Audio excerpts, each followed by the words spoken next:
Most welcome to the most wanted. PV Anwar MLA ഒരു വെടി പൊട്ടിച്ചിരിക്കുകയാണ്. ഈ മോഷണ സംഘം ഒരുമിച്ച് മോഷണം നടത്തി മോഷണ വീതം വെപ്പിൽ ഉണ്ടാകുന്ന തർക്കം, ആ തർക്കത്തിൽ ഒരാൾ മാപ്പസാക്ഷിയാവുകയോ എതിരാളിയാവുകയോ ചെയ്യുന്നത് പോലെയാണോ PV അൻവറിൻ്റെ ഈ നയം മാറ്റം എന്ന് നിരീക്ഷിക്കുന്നവരുടെ എണ്ണം കൂടുതലാണ്.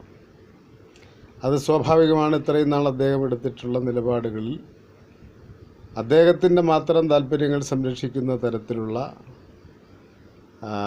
തികച്ചും അരാജകത്വവും അതിക്രമ സ്വഭാവവുമുള്ള പരാമർശങ്ങളാണ് അദ്ദേഹം നടത്തിയിട്ടുള്ളത്. അദ്ദേഹത്തിൻ്റെ സാമ്പത്തിക സ്ഥിതി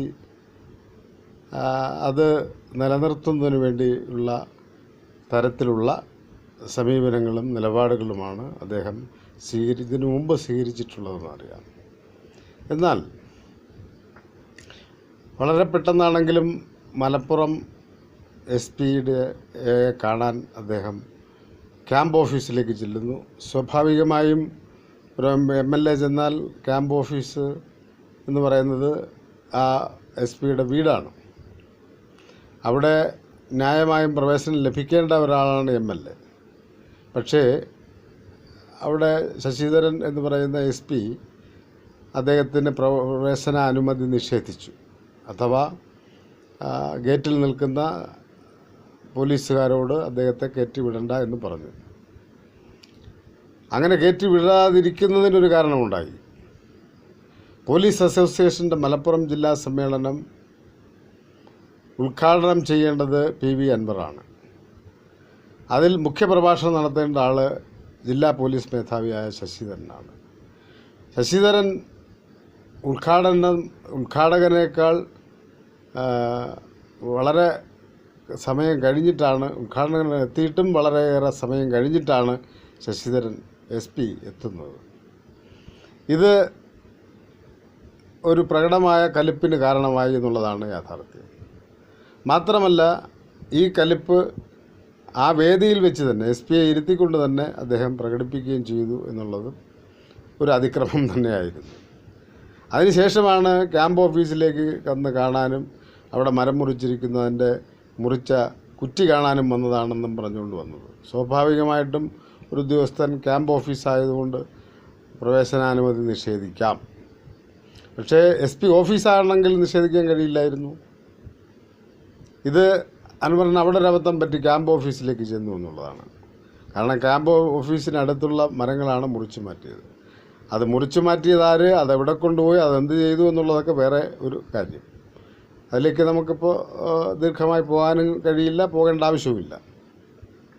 എന്തായാലും PV അൻവറുടെ ആ ഏകാംഗ സത്യാഗ്രഹം, SP-യുടെ ക്യാമ്പ് ഓഫീസിന് മുന്നിലുള്ള സത്യാഗ്രഹം പാർട്ടി ജില്ലാ സെക്രട്ടറി മലപ്പുറം ജില്ലാ സെക്രട്ടറി വിളിച്ച് അവിടുന്ന് മാറിപ്പൊയ്ക്കോണമെന്ന് പറഞ്ഞതിനനുസരിച്ച് അദ്ദേഹം അതിന് വിധേയപ്പെട്ടതാണ്. അതിനുശേഷം തൊട്ടടുത്ത ദിവസം തന്നെ മുഖ്യമന്ത്രിയുമായി PV അൻവർ കൂടിക്കാഴ്ച നടത്തി. ഏതാണ്ട് 40 മിനിറ്റോളം നീണ്ടു നിന്ന കൂടിക്കാഴ്ചയായിരുന്നു എന്നാണ് പറയപ്പെടുന്നത്. അതിലേറിയ കൂറും സംസാരിച്ചത് ഈ SP-യെക്കുറിച്ചും അതുപോലെ തന്നെ ആ SP-ക്ക് എല്ലാവിധ ചൂട്ടും പിടിച്ചു കൊടുക്കുന്ന ADGP law and order MR Ajith കുമാറിനെ കുറിച്ചുമാണ്. അതോടൊപ്പം B ശശിയെക്കുറിച്ചുമാണ് സംസാരിച്ചതെന്നാണ് പറയപ്പെടുന്നത്. എന്തായാലും മുഖ്യമന്ത്രിയെ കണ്ടതിന് ശേഷം ഞാൻ എൻ്റെ കർത്തവ്യം നിർവഹിച്ചു. ഈ പാർട്ടിയുടെ ഒരു സഖാവ് എന്നുള്ള നിലയ്ക്ക്, അദ്ദേഹം പാർട്ടി മെമ്പർ അല്ലെങ്കിൽ പോലും പാർട്ടി അനുഭാവിയായി നിന്നുകൊണ്ടാണല്ലോ ഇപ്പോൾ പ്രവർത്തിക്കുന്നതും അദ്ദേഹം വിജയിച്ചതും. അങ്ങനെയാണ് പാർട്ടിയുടെ സ്വതന്ത്ര സ്ഥാനാർത്ഥിയായി അവിടെ മത്സരിച്ചത്. അതുകൊണ്ട് അദ്ദേഹവും സഖാവ് തന്നെ എന്ന് വേണേൽ കണക്ക് കൂട്ടാം. സഖാവ് ഇത്തരം അഭിപ്രായങ്ങളുള്ള സഖാക്കൾക്ക് വേണ്ടിയാണ് ലക്ഷക്കണക്കിന് സഖാക്കൾക്ക് വേണ്ടിയാണ് ഞാൻ ഈ അഭിപ്രായം പറയുന്നത് എന്ന് പറഞ്ഞു. തൻ്റെ ഉത്തരവാദിത്വം നിറവേറ്റിയെന്നും പറഞ്ഞു. ഇനി കാര്യങ്ങൾ ചെയ്യേണ്ടത് മുഖ്യമന്ത്രിയും മന്ത്രിസഭയുമാണ് എന്നത്. ഇതിനകത്ത് മുഖ്യമന്ത്രിയോട് PV അൻവറിന് ഉണ്ടാകാൻ സാധ്യതയുള്ള ഒരു ചുരുക്ക് എന്ന് പറയുന്നത്, അവിടെ V അബ്ദുറഹ്മാനെ മന്ത്രിയാക്കിയെങ്കിലും ആ സ്ഥാനത്തേക്ക് PV അൻവറിനെ പരിഗണിച്ചില്ല എന്നുള്ളതാണ്. V അബ്ദുറഹ്മാൻ കുറച്ചുകൂടി സ്വാധീനമുള്ള ആളാണ് എന്ന് പിണറായി വിജയന് തോന്നിയതുകൊണ്ടാണ് അബ്ദുറഹ്മാനെ മന്ത്രിയാക്കുക. താനൂർകാരനാണ്, മുസ്ലിം കേന്ദ്ര ഭരണപ്രദേശം എന്നൊക്കെ പറയാവുന്ന തരത്തിലുള്ളതാണ് താനൂർ. അബ്ദുറഹ്മാൻ കുറച്ചുകൂടെ മാന്യനാണെന്ന് മുഖ്യമന്ത്രി പിണറായി വിജയന് തോന്നിയിട്ടുണ്ടാവണം. എന്തായാലും അബ്ദുറഹ്മാന് മെമ്പർഷിപ്പും കൊടുത്തു, ഇപ്പോൾ ഏരിയ കമ്മിറ്റിയിലുണ്ടെന്നാണ് അറിവ്. അപ്പം മലപ്പുറം ജില്ലയിൽ നിന്ന് തന്നെ 2 മന്ത്രിമാർ, അതും സ്വതന്ത്ര മന്ത്രിമാർ, സ്വതന്ത്ര സ്ഥാനാർത്ഥികളായി മത്സരിച്ച് വന്ന 2 മന്ത്രിമാർ, അഹമ്മദ് ദേവർകോവിൽ, എന്നിട്ടും അൻവറിനെ പരിഗണിച്ചില്ല എന്നുള്ള ഒരു പരിഭവം അദ്ദേഹത്തിന് ഉണ്ടാവുക സ്വാഭാവികമാണ്. പക്ഷേ ആ ഒരു ചെറിയ ചുരുക്കിൻ്റെ പേരിൽ മാത്രമല്ല അദ്ദേഹം ഈ വെളിപാടുകൾ നടത്തിയിട്ടുള്ളത് എന്നുള്ളത് വ്യക്തമാണ്. പിന്നെന്താണ്,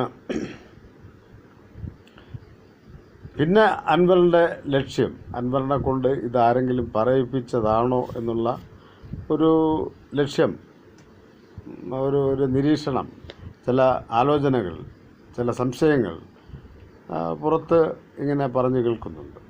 അതിന് സാധ്യതയുമുണ്ട്. അൻവറിനെ ഉപയോഗിച്ച് കൊണ്ട് ഈ അഭിപ്രായം പുറത്തു കൊണ്ടുവരാൻ കഴിയുന്ന നേതാക്കന്മാർ ഉണ്ട്. അതിൽ A വിജയരാഘവൻ, നിലമ്പൂർ, മലപ്പുറം ജില്ലക്കാരനാണ്. നിലമ്പൂരിൽ PV അൻവർ ഇത്തവണ മത്സരിക്കുമെന്ന് യാതൊരു ഉറപ്പുമില്ലായിരുന്നു. അന്ന് അദ്ദേഹം സ്വർണം ഖനനം ചെയ്യാനായിട്ട് ജോഹന്നസ്ബർഗിൽ പോയിരിക്കുകയായിരുന്നു, ദക്ഷിണാഫ്രിക്കയിൽ. അവിടുന്ന് വിജയരാഘവൻ കോൺടാക്ട് ചെയ്ത് ഇലക്ഷൻ്റെ പീക്ക് ടൈമിൽ, സ്ഥാനാർത്ഥി നിർണയത്തിൻ്റെ പീക്ക് ടൈമിൽ ഇവിടെ എത്തിച്ചേർന്നു, സ്ഥാനാർത്ഥിയാക്കി ജയിപ്പിച്ചു, അല്ലെങ്കിൽ അദ്ദേഹം ജയിച്ചു. അപ്പോൾ സ്വാഭാവികമായിട്ടും A വിജയരാഘവന് ഒരു സേ ഉണ്ട് അൻവറിന്മേൽ എന്ന് പറഞ്ഞാൽ, നിരീക്ഷിച്ചാൽ തെറ്റാവില്ല. അപ്പോൾ A വിജയരാഘവൻ, അതോടൊപ്പം തന്നെ വിജയരാഘവൻ്റെ മുന്നിലും പിന്നിലുമുള്ള MA ബേബി മുതൽ AN ഷംസീർ വരെയുള്ള, അതായത് ഈ മുഖ്യമന്ത്രിയുടെ പ്രവൃത്തികളിൽ അതൃപ്തിയും അസംതൃപ്തിയും പരിഭവവും വിമർശനവുമുള്ള ഒട്ടേറെ ആളുകൾ ഇന്ന് പാർട്ടി നേതൃത്വത്തിലും അണികളിലും ഉണ്ടായിക്കഴിഞ്ഞു എന്നുള്ളത് ഒരു നഗ്നമായ യാഥാർത്ഥ്യമാണ്. ആ നിലയ്ക്ക് വെളിച്ചപ്പാടിനെ അവതരിപ്പിച്ച് തുള്ളിക്കുന്നത് പോലെ, കാര്യങ്ങൾ പറയിക്കുന്നത് പോലെ അൻവറിനെ ഒരു വെളിച്ചപ്പാടാക്കി കൊണ്ട് ഈ ഒരു ചരിത്രപരമായ ഒരു രാഷ്ട്രീയ നീക്കത്തിന് തുടക്കം കുറിച്ചതാണോ എന്നുള്ള ന്യായമായ സതുദ്ദേശപരമായ സംശയം ഉന്നയിക്കുന്നവരെ കുറ്റപ്പെടുത്താനാവില്ല. കാരണം പാർട്ടിക്കകത്തുള്ളവർക്ക്, ഈവൻ മെമ്പർഷിപ്പിൽ പോലും ഉള്ളവർക്ക് ഇങ്ങനെ ഒരു അഭിപ്രായം വെട്ടിത്തുറന്ന് പറയാനാവില്ല. പറഞ്ഞാൽ പിറ്റേന്ന് പാർട്ടിക്ക് പുറത്തായിരിക്കും. പക്ഷേ ഇത് പുറത്ത് വരണം എന്നുള്ളത് കൊണ്ട് അദ്ദേഹത്തെ ഉപയോഗപ്പെടുത്തി. കാരണം അതിനുശേഷം പാർട്ടി സംസ്ഥാന സെക്രട്ടറി MV ഗോവിന്ദനെ കണ്ടതിന് ശേഷം അദ്ദേഹം നിലപാട് കടുപ്പിക്കുകയാണ് ചെയ്തത്. മുഖ്യമന്ത്രിയെ കണ്ട ശേഷം ഞാൻ നിർത്തി, എൻ്റെ ഉത്തരവാദിത്തം കഴിഞ്ഞു എന്ന് പറഞ്ഞ ആൾ പാർട്ടി സെക്രട്ടറിയെ കണ്ടതിന് ശേഷം പോരാട്ടങ്ങൾ നിലയ്ക്കുന്നില്ല, പോരാട്ടം ഇനി തുടരും, ഒരു വിപ്ലവം പൊട്ടി പുറപ്പെടും എന്നുള്ള അഭിപ്രായമാണ് ഒരു പ്രത്യയശാസ്ത്ര പരിവേഷത്തിൽ അദ്ദേഹം പറഞ്ഞ് നിർത്തിയത്. അതുകൊണ്ടാണ് ഇതിൻ്റെ പിന്നിൽ ആളുകളുണ്ട് എന്ന് ധരിക്കാൻ സാധാരണ യുക്തിബോധമുള്ളവർക്ക് പ്രേരണയാകുന്നത്. അതൊരു തെറ്റാണെന്ന് പറയുന്നില്ല. കാരണം CPM-നെ പോലുള്ള രാഷ്ട്രീയ പ്രസ്ഥാനത്തിൽ അതിനകത്ത് നിന്നുകൊണ്ട് ഇത്തരം കാര്യങ്ങൾ പറയാനാവില്ല. പക്ഷേ എന്താണോ P ശശിക്കെതിരായിട്ടും പിണറായി വിജയനെതിരായിട്ടും MR അജിത് കുമാറിനെതിരായിട്ടും പറയാനുള്ളത് അത് വെട്ടിത്തുറന്ന് പറയാൻ PV അൻവറിന് കഴിഞ്ഞു.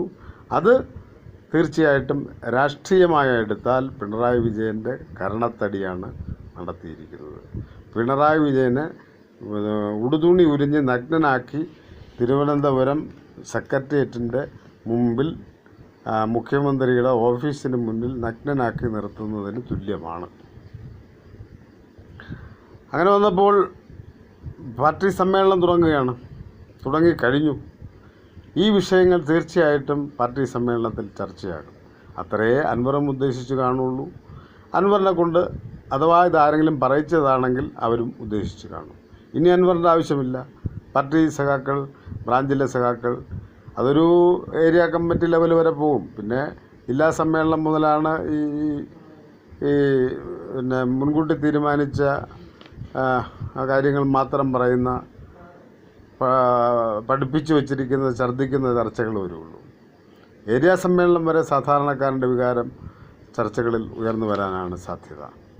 എന്തായാലും പാർട്ടി സമ്മേളനങ്ങൾ ആരംഭിച്ചു കഴിഞ്ഞു. ബ്രാഞ്ചുകളിൽ എല്ലാം ഇപ്പോൾ തന്നെ കഴിഞ്ഞ ബ്രാഞ്ചുകളിൽ സമ്മേളനം കഴിഞ്ഞ ബ്രാഞ്ചുകളിൽ നിന്ന് എല്ലാം കിട്ടുന്ന റിപ്പോർട്ട് അനുസരിച്ച് അതിശക്തമായ വിമർശനമാണ്. മുഖ്യമന്ത്രി രാജിവെക്കണമെന്ന് വരെ പാർട്ടി ബ്രാഞ്ച് സമ്മേളനങ്ങളിൽ ആവശ്യമുയർന്നു എന്നാണ് കേൾക്കുന്നത്. അപ്പോൾ എന്തായാലും ശരി, നിസ്സാരനായ ഒരു പൗരനല്ല ഈ അഭിപ്രായം പറഞ്ഞത്. പാർട്ടിയുടെ പിന്തുണയോടുകൂടി നിന്ന് മത്സരിച്ച് വിജയിച്ച ഒരു MLA ആണ്. അദ്ദേഹത്തിന് ആരെയും പേടിക്കേണ്ട കാര്യമൊന്നുമില്ല. നേരെ മറിച്ച് പുതിയൊരു രാഷ്ട്രീയ നേതൃത്വം വന്നാൽ അവിടെ തനിക്കൊരു സ്പേസ്, ഒരിടം കിട്ടും എന്നുണ്ടെങ്കിൽ എന്നുള്ള ഓഫറിന്മേലായിരിക്കണം ഒരു പക്ഷേ PV അൻവർ ഇത്തരം വെളിപ്പാടുകൾ നടത്തിയിട്ടുള്ളത് എന്നും നാം വിലയിരുത്തണം. പിന്നെ സംഘപരിവാറിന് പ്രധാനമായിട്ടും അതിൻ്റെ വേറൊരു സൈഡ് എന്തെന്ന് പറഞ്ഞാൽ ഒരു മിത്തോളജിക്കൽ സൈഡുണ്ട് അതിന്. സംഘപരിവാറിന് കീഴടങ്ങിയ പോലീസാണ് എന്ന് മുസ്ലിം സമുദായത്തിൽപ്പെട്ടവർക്ക് പരക്കെ അഭിപ്രായമുണ്ട്. സംഘപരിവാർ നിയന്ത്രിക്കുന്നത് പോലെയാണ് പോലീസിനെ നിയന്ത്രിക്കുന്നത്. അതിന് സംഘപരിവാറിൻ്റെ ഏജൻ്റായിട്ടാണ് MR അജിത് കുമാർ പ്രവർത്തിക്കുന്നത്. അതുകൊണ്ടാണ് മുഖ്യമന്ത്രിക്ക് വേണ്ടി മധ്യസ്ഥത വഹിക്കാനായിട്ട് സംഘപരിവാറിൻ്റെ ഉപാധ്യക്ഷൻ തൃശ്ശൂരിൽ പാറമേക്കാവിൽ വന്നപ്പോൾ അവിടെ പോയി അദ്ദേഹം കണ്ടുവെന്ന് പറയുന്നു. അപ്പം മുഖ്യമന്ത്രിയുടെ ഒരു ഏജൻ്റ്, ഒരു മധ്യസ്ഥനാണ് അദ്ദേഹം എന്ന് വേണമെങ്കിൽ, മുട്ടിപ്പ് പ്രാർത്ഥനയ്ക്ക് ഉപയോഗിക്കുന്ന ആളാണ് MR അജിത് കുമാർ എന്ന് നമുക്ക് പല അനുഭവങ്ങൾ കൊണ്ട്. നേരത്തെ സ്വപ്ന സുരേഷിനെ കണ്ട് സംസാരിക്കാൻ വേണ്ടി ഒരു ജേർണലിസ്റ്റിനെ അയച്ചതും ഒക്കെ ഇദ്ദേഹം തന്നെയാണ് എന്ന് നമുക്ക് നേരത്തെ പൊതുമണ്ഡലത്തിന് അറിയാവുന്ന കാര്യങ്ങളാണ്. എന്തായാലും എവിടെ നോക്കിയാലും മുസ്ലിം ജനവിഭാഗത്തിലെ ആളുകൾ കൂട്ടത്തോടെ CPMലേക്ക് എന്താ പറയുന്നത്, പലായനം ചെയ്തു എന്ന് പറഞ്ഞാലും തെറ്റില്ല. അത് എവിടെ നോക്കിയാലും കാണാം. പക്ഷേ അവർ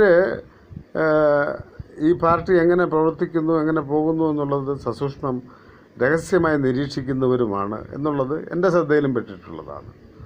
അപ്പോൾ നമ്മൾ പ്രതീക്ഷിക്കാത്ത ആളുകൾ വരെ CPMൻ്റെ റാങ്ക് ആൻഡ് ഫയലായി വരുമ്പോൾ അതിനകത്തൊരു പൊളിറ്റിക്കൽ ഇസ്ലാം പ്ലേ ചെയ്യപ്പെടുന്നുണ്ട് എന്നുള്ള യാഥാർത്ഥ്യം, അതൊരു യാഥാർത്ഥ്യമാണ്. യാഥാർത്ഥ്യം പാർട്ടിക്ക് ഇടക്കാലത്ത് ബോധ്യപ്പെട്ടിട്ടുണ്ട്. അതിൽ ജാഗ്രത പാലിക്കാൻ പാർട്ടിക്ക് കഴിയണം എന്നുള്ളതും ഇതിനോട് കൂട്ടിച്ചേർത്ത് വായിക്കേണ്ടുന്ന ഒരു കാര്യമാണ്.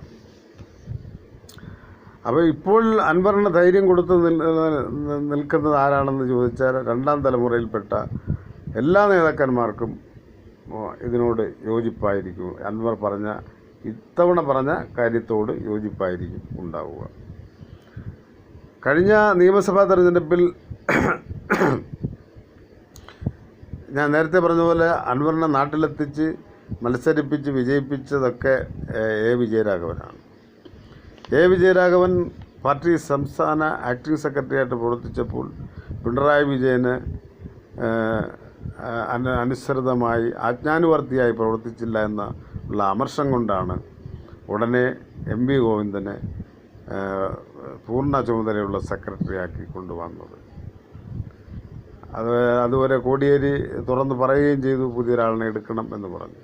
അപ്പോൾ വിജയരാഘവനെ ഒഴിവാക്കുകയായിരുന്നു. കാരണം ചൊൽപ്പടിക്ക് നിൽക്കാത്ത ഒരാളാണ്. വിജയരാഘവൻ അങ്ങനെ നിൽക്കാൻ കഴിയില്ല. വിദ്യാർത്ഥി പ്രസ്ഥാനത്തിൻ്റെ വിപ്ലവ നക്ഷത്രമായി ഉയർന്നു വന്നൊരു കോമ്രേഡാണ് വിജയരാഘവൻ. അദ്ദേഹമൊക്കെ അങ്ങനെ നിന്ന് കഴിഞ്ഞാൽ പോയി, ആ വ്യക്തിത്വമേ പോയി എന്നുള്ളതാണ്. അപ്പോൾ പ്രതികരിക്കേണ്ടിടത്ത് പ്രതികരിക്കുന്ന ആളാണ് വിജയരാഘവൻ എന്നുള്ളത് കൊണ്ട് ഒരു കാരണവശാലും പിണറായി വിജയൻ്റെ ഇംഗിതത്തിന് ഒത്തു നിൽക്കാൻ അദ്ദേഹത്തിന് കഴിയില്ല. എന്തായാലും ഈ മുഖ്യമന്ത്രിയെയും കൊണ്ട് വരാൻ പോകുന്ന തദ്ദേശ സ്വയംഭരണ സ്ഥാപനങ്ങളിലേക്കുള്ള തെരഞ്ഞെടുപ്പിലേക്ക് പോയാൽ വാർഡിലെ സ്ഥാനാർത്ഥികൾ പോലും തോറ്റുപോകും എന്നുള്ള അവസ്ഥയിലാണ് ഇപ്പോഴത്തെ പിണറായി വിജയൻ്റെ ഗ്രാഫ്. ഇതറിയാവുന്നവരാണ് പ്രാദേശിക ലോക്കൽ കമ്മിറ്റി മെമ്പർമാരും സെക്രട്ടറിമാരും ഏരിയ കമ്മിറ്റി മെമ്പർമാരും ഒക്കെ ആയിരിക്കുമല്ലോ സ്ഥാനാർത്ഥികളായി വരിക. അവരെല്ലാം ഇതിൽ വളരെ ഉത്കണ്ഠാകുലരാണ്. അതാണ് ഈ സമ്മേളനങ്ങൾ പ്രതിഫലിക്കുന്നത്. മുഖ്യമന്ത്രി രാജിവെക്കണമെന്നുള്ള ആവശ്യം കൂടുതൽ ബ്രാഞ്ചുകളിൽ ഉയർന്നു വരികയാണ്. അടുത്ത തദ്ദേശ സ്വയംഭരണ തെരഞ്ഞെടുപ്പിന് മുമ്പ് മുഖ്യമന്ത്രി രാജിവെക്കണം, പകരം മുഖ്യമന്ത്രി പാർട്ടി തീരുമാനിക്കണമെന്നുള്ള അഭിപ്രായങ്ങളാണ് ബ്രാഞ്ച് സമ്മേളനങ്ങൾ പൊതുവായി ഉയർന്നു വരുന്നതെന്നാണ് കിട്ടുന്ന റിപ്പോർട്ടുകൾ. ഇത് ഏത് അവസ്ഥയിൽ ഇനി കൊണ്ടുചെന്ന് എത്തിക്കും ജില്ലാ സമ്മേളനങ്ങളും സംസ്ഥാന സമ്മേളനത്തിലും എന്നുള്ളത് കണ്ട് അറിയേണ്ടിയിരിക്കുന്ന കാര്യമാണ്. അപ്പോൾ പക്ഷേ ഒരു പ്രശ്നം എന്താ പറഞ്ഞാൽ, ഈ സാധാരണ പാർട്ടി പ്രവർത്തകർക്ക് ഇടയിലുള്ള ഈ തർക്കം, അപ്പോൾ ഒരു ബ്രാഞ്ച് സമ്മേളനത്തിൽ ഒരു ഏരിയ കമ്മിറ്റി അംഗം പൂർണ്ണ സമയം ഇരിക്കണമെന്നാണ് പാർട്ടിയുടെ വിവക്ഷ. അതിനനുസരിച്ചാണ് ചുമതലയിടുന്നത്. ചിലർ ഉച്ചയ്ക്ക് ചോറൊക്കെ കൊണ്ടിട്ട് മുങ്ങി പോകുന്നവരുണ്ട്. പക്ഷേ അങ്ങനെ പോകാൻ പറ്റത്തില്ല. അവിടെ ഫുൾ ടൈം ഇരിക്കണം, ആ സമ്മേളനം നിരീക്ഷിക്കണം എന്ന് ചുമതലപ്പെടുത്തിയാണ് ഒരാളെ ഒരു സമ്മേളനത്തിന് അയക്കുന്നത്. ഒരു ഏരിയ കമ്മിറ്റി അംഗം പങ്കെടുക്കും, ആ LCയിലെ ഒരു അംഗം, ആ ബ്രാഞ്ചിന് ചുമതലയുള്ള അംഗം പങ്കെടുക്കും, ബാക്കിയുള്ള ബ്രാഞ്ച് സെക്രട്ടറി പാർട്ടി മെമ്പർമാരും എല്ലാം പങ്കെടുക്കുന്നതാണ് സമ്മേളനം. ഒരു ദിവസം മുഴുനീളെ നിൽക്കുന്ന സമ്മേളനങ്ങളാണ് നടക്കുന്നത്. അവസാനം പുതിയ ബ്രാഞ്ച് സെക്രട്ടറിയെ തിരഞ്ഞെടുത്തുകൊണ്ട് സമ്മേളനം പിരിയുകയും ചെയ്യും. ഇതിനിടയിലാണ് സാർവദേശീയ, ദേശീയ, സംസ്ഥാന രാഷ്ട്രീയം ചർച്ച ചെയ്യണം. പ്രത്യയശാസ്ത്രം, തൊഴിലാളി വർഗ പ്രത്യയശാസ്ത്രം, അതിൻ്റെ ഇന്നത്തെ അവസ്ഥ, ആ പ്രത്യയശാസ്ത്രത്തിൻ്റെ പ്രയോഗവൽക്കരണം, ഇത്തരം കാര്യങ്ങൾ കൂടി ചർച്ച ചെയ്യേണ്ടുന്ന വേദിയാണ് ബ്രാഞ്ചുകൾ എന്ന് പറയുന്നത്. ചില ബ്രാഞ്ചുകൾ ഇരുട്ട വിളക്ക് ഇരുന്നാലും തീരാത്ത ബ്രാഞ്ചുകൾ, ചർച്ച വീരന്മാരുള്ള ബ്രാഞ്ചുകൾ ഉണ്ടാവാം. എന്തായാലും ഈ തവണ സമ്മേളനത്തിന് വിഷയമായി എല്ലാവർക്കും ഒറ്റ വിഷയമായി മാറത്തക്കവണ്ണം PV അൻവറിൻ്റെ വെളിപ്പെടുത്തൽ മാറിയിട്ടുണ്ട്. അത് ഏത് കോണിൽ നിന്ന് വന്നാലും ഈ പാർട്ടിയെ രക്ഷിക്കാനുള്ള ഒരഭിപ്രായം ആണ് PV അൻവർ വെട്ടിത്തുറന്ന് പറഞ്ഞത് എന്നുള്ളത് കാണാതിരിക്കാനാവില്ല.